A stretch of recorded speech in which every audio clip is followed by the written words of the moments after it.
cujas folhas são os hinos védicos. Quem conhece esta árvore é um conhecedor dos Vedas. Verso 2.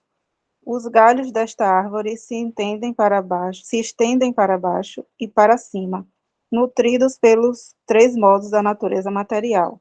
Os brotos são os objetos dos sentidos. Esta árvore também tem raízes que descem, e estas estão atadas às ações frutivas da sociedade humana. Ok? Uma vez mais, por favor. Verso 1. A suprema personalidade de Deus diz: afirma-se que existe uma figueira de bengala imperecível, cujas raízes ficam para cima e os galhos para baixo, e cujas folhas são os hinos védicos. Quem conhece esta árvore é um conhecedor dos Vedas.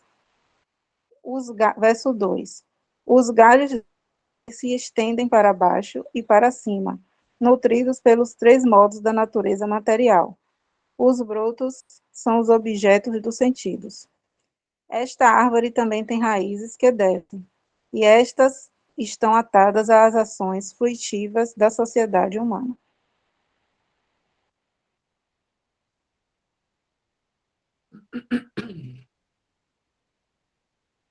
Om Namo Bhagavate Vasudevaya. Om Namo Bhagavate Vasudevaya. Om Namo Bhagavate Vasudevaya. Om.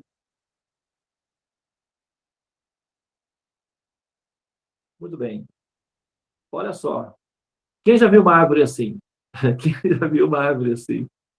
Então o sábio é aquele que conhece essa árvore. Então vamos procurar onde que está essa árvore. A gente vai lá e fotografa ela e pronto, está resolvido. Uma árvore bem psicodélica essa, né? Raízes para cima, parecendo aqueles filmes tipo Avatar ou Nárnia, alguma coisa assim, né? É uma descrição bem psicodélica de uma árvore. É claro que nós entendemos que isso é uma metáfora.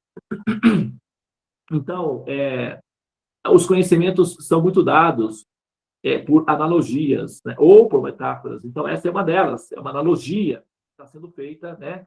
Em relação, né, a esse conteúdo aí, de como entender a natureza material. Então, para facilitar o entendimento da analogia, os rishis, que são os sábios, assim, aqueles que transcrevem ou aqueles que traduzem os conhecimentos védicos para o benefício nosso, da humanidade, eles dizem que a natureza, da transcendência e da natureza chamada material, do que se chama de natureza material, gunas, que são as cordas que nos prendem, né, na gravitação do ciclo do samsara, da roda do samsara, dos repetidos nascimentos e mortes, é semelhante a uma árvore. Né? Semelhante a uma árvore.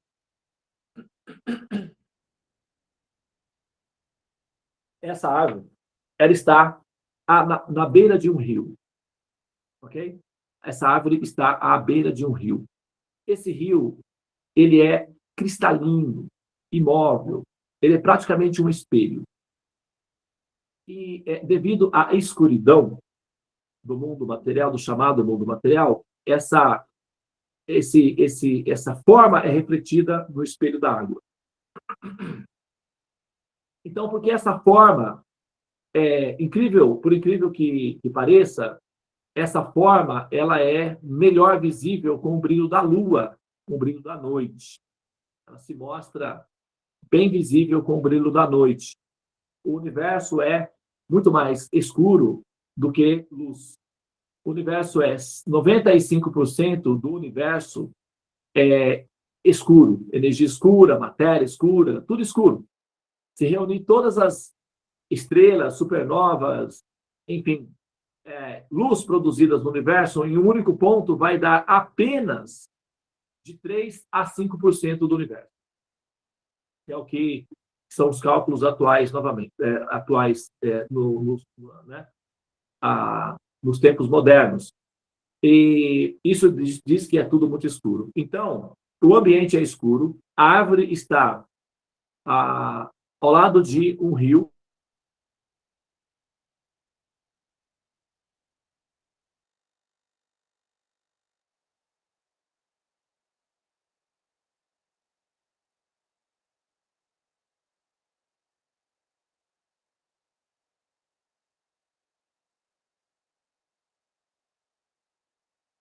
Devananda, a gente não está te ouvindo. É porque eu, na verdade, caí, né? Aqui a minha conexão caiu. Tá, mas estão ouvindo agora? Agora sim, está ótimo. Muito bem. Então, o observador, ele... Só um minutinho, pessoal.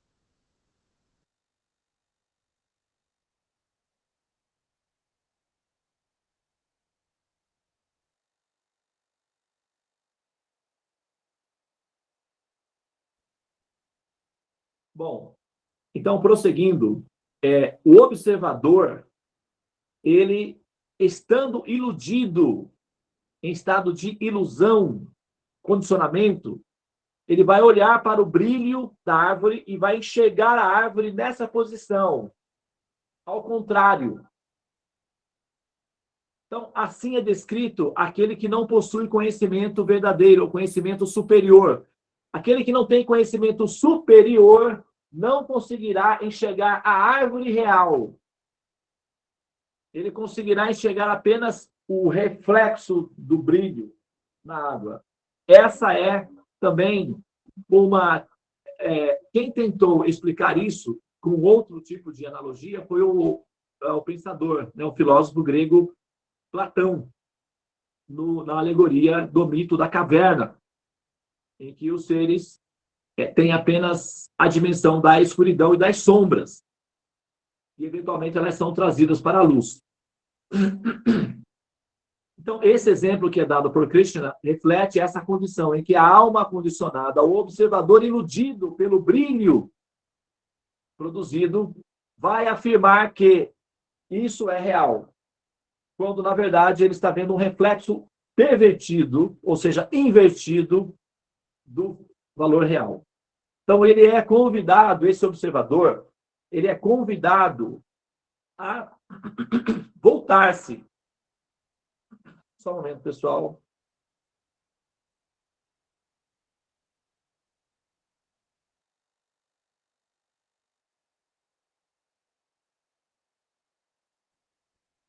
Eu acho que é porque eu tive que abrir a janela para eu conseguir sinal de Wi-Fi aqui melhor.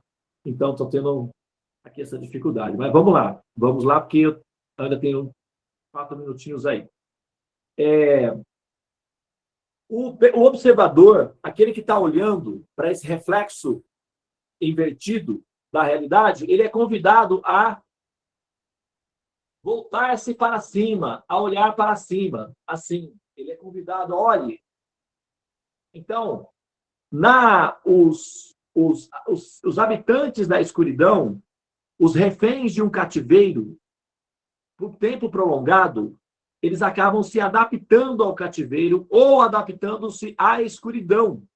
Um bebê, um feto dentro do útero, por exemplo, ele está adaptado a esse ambiente.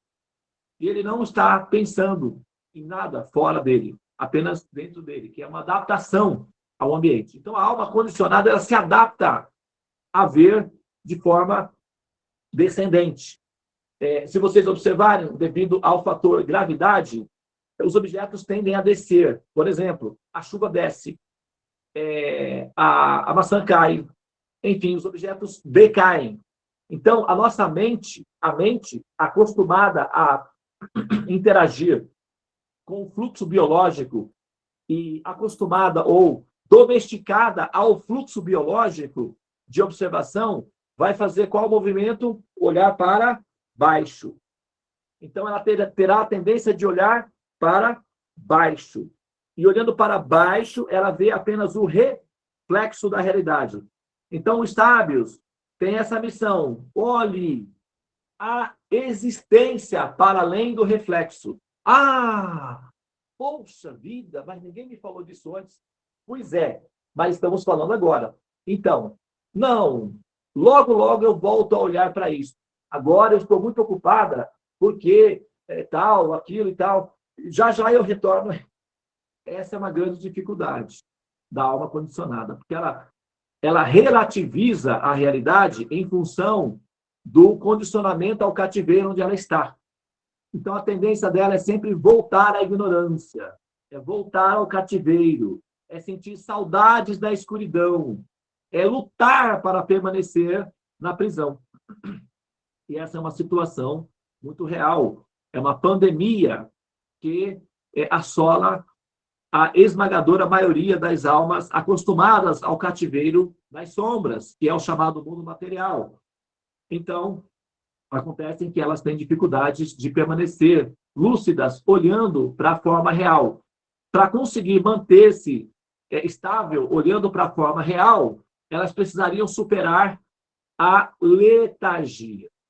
Olha a etimologia dessa palavra, letargia. Vocês já ouviram falar naquilo que é letal? O que é letal? Ah, foi um golpe letal. Ah, beber dessa água pode ser letal. O que significa letal? Significa fatal, significa que mata, que é destrutivo, letal. E a raiz para a palavra letargia se encontra no mesmo ponto em que letal. Então, letal e letargia são praticamente almas gêmeas, elas andam juntas. Aqueles que são letárgicos estão sendo letais consigo mesmos, ou seja, estão determinando, estão condenando-se à morte contínua, que se chama samsara.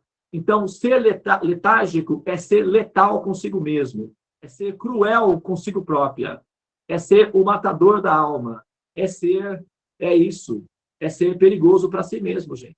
Parece uma bobagem, né? Ah, eu gosto da letargia. Ah, eu sou preguiçosinha mesmo. É tão fofinho ser preguiçosa. Gente, preste atenção. Acorda, ó, olha para cima. É perigoso ser letárgico. É letal ser letárgico.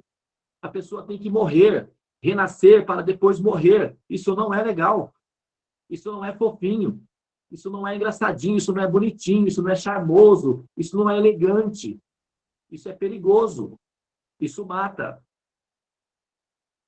Então vamos acordar, porque tem muita gente que nós amamos e que dependem de nós. Então vamos acordar, desperta, levanta. Não pare antes de alcançar a meta. Essa é a mensagem. Desperta da transcendência. Desconecte-se da letargia que te mantém presa ao comodismo, à ignorância e a preguiça de evoluir. Nós não podemos ficar nesse envolvimento. Deixa eles. Já tem bastante gente aí nesse campo aí. A gente não precisa estar aí. Nós não faremos falta para o mundo letárgico, para o mundo das sombras. Nós não faremos falta. Então, vamos nos manter lúcidos e livres da letargia. Porque a letargia é letal. Tá? Muito bem. Então, finalizando aqui com essa exemplificação da árvore, eu vou pedir para a Carolina, mais uma vez, fazer a leitura para a gente poder, né, assim, ter o quadro visual e a metáfora, né, a orientação da metáfora já está à disposição. Então, agora a gente pode olhar o quadro e interpretar o quadro de maneira objetiva. Por favor, Carolina, você poderia, por gentileza, ler mais uma vez?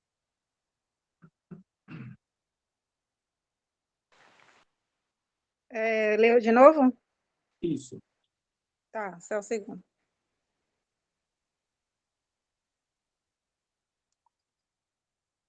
Verso 1.